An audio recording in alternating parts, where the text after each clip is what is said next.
Is anybody? Well, I don't. This is getting off on a tangent, but I have a strategy for preparing for tests. A personal strategy. I don't know if that's interesting to people or not. So I was a student for a long time, much longer than all of you guys, and I took a lot of tests. And I actually always wanted to kind of publish a strategy, because there are strategies for preparing for tests. It does depend a little bit on the type of person you are, what your strengths and weaknesses are.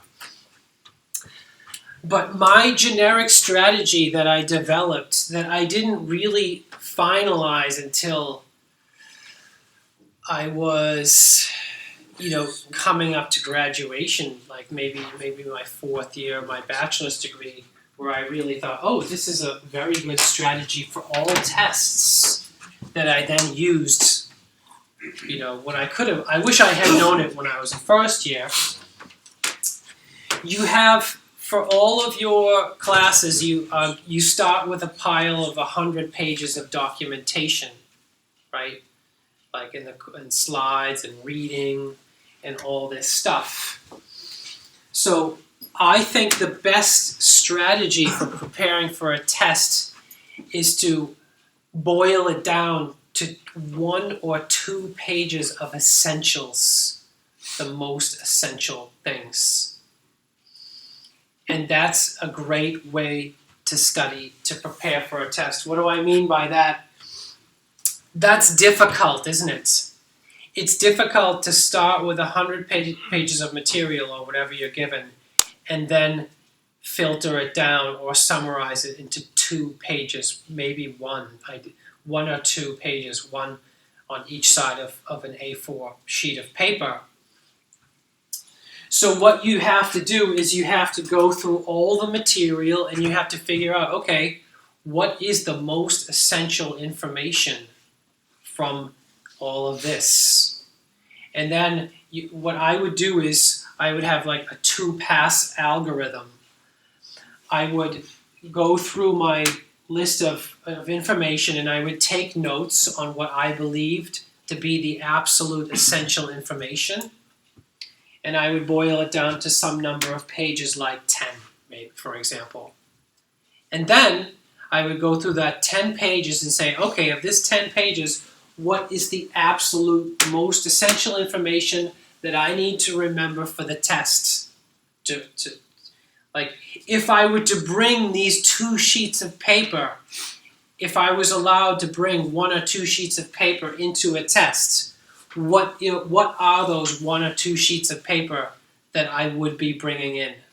That's what you're trying to construct.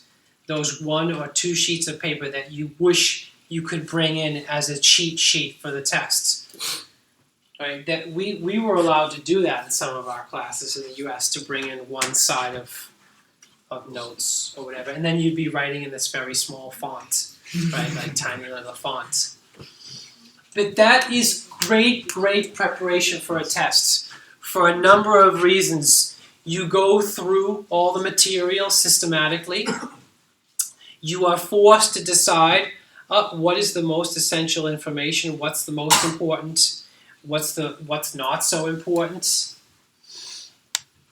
So you have a systematic way of reviewing the material, and then you do it a second time, right? You're like, oh wow, this is difficult. If now I have to really decide what is the information I wish I could bring into the exam, and then you write that in small font on your 1 or 2-sided sheet of paper, and then, right? I'm not very good at memorization. This is was always one of my weak points. My mind is made for solving problems, finding analytical solutions to problems, rather than just memorizing.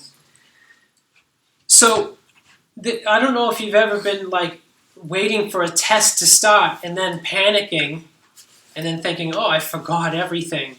Like I'm panicking. I forgot. I can't remember anything.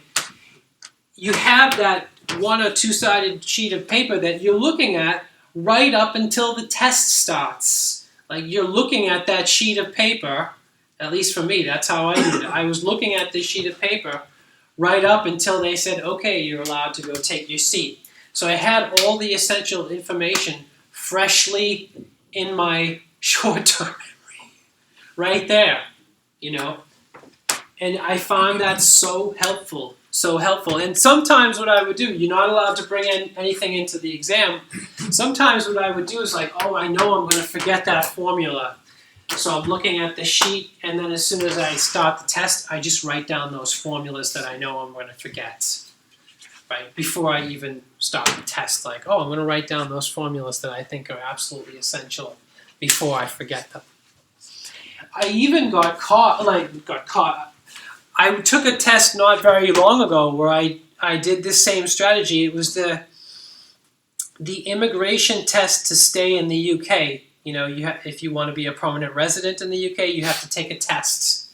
I used that exact same strategy from whatever a number of years ago, and I got into the testing hall, and I started writing down all this stuff, the stuff that I had to have memorized in a little table. And the woman that was giving the test accused me of cheating.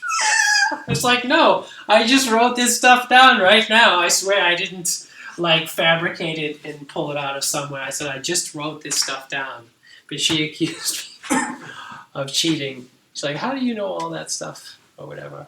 Just because I had my 2 sheets, you know, trying to just keep it in my brain for the test. So it's a great strategy for preparing for a test, and it works for, in my opinion, all tests. Right? Anyway, just hope that helps somebody. Any other questions? I was going to. Just to see how many, actually. I don't think there are that many. I don't know. Like in each slide, you could ask anything, define or whatever. I don't need this. The other thing is, remember how I was saying like that the ideal test preparation process, which is amazing, by the way. Yeah, I know.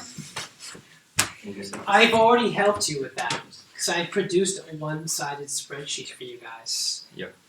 Bam. And still, then each term refers to one definition. That's right. So you could go through that Translation spreadsheet of and the say, WhatsApp. okay, what is it here that I wish that I had on a sheet of A4? Because some of the stuff you're just going to be like, oh, I know that, I know that, I know that, I know that. I don't need to have that on a sheet of A4. Then you could go through that spreadsheet and say, okay, this is the stuff that I don't know about that I wish I had on a sheet of A4. So this So is a lot of work has already been done, actually. And if you're, I don't know about you guys, but I always had these sort of worries that I would wake up in the morning and I wouldn't be able to remember anything, Yes. and I would be just consumed by worry.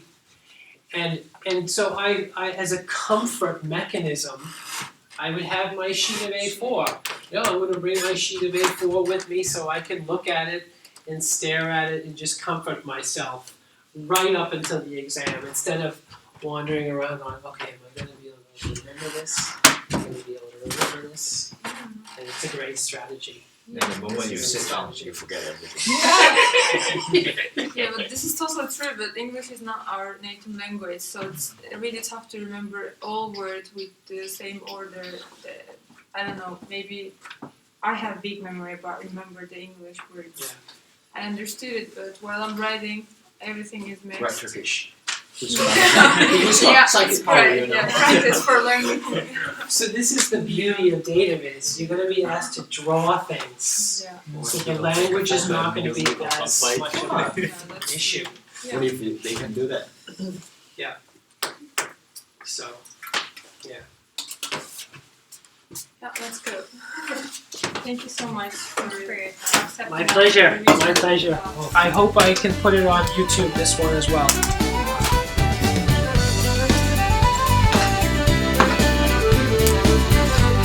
I think I would be able to pass my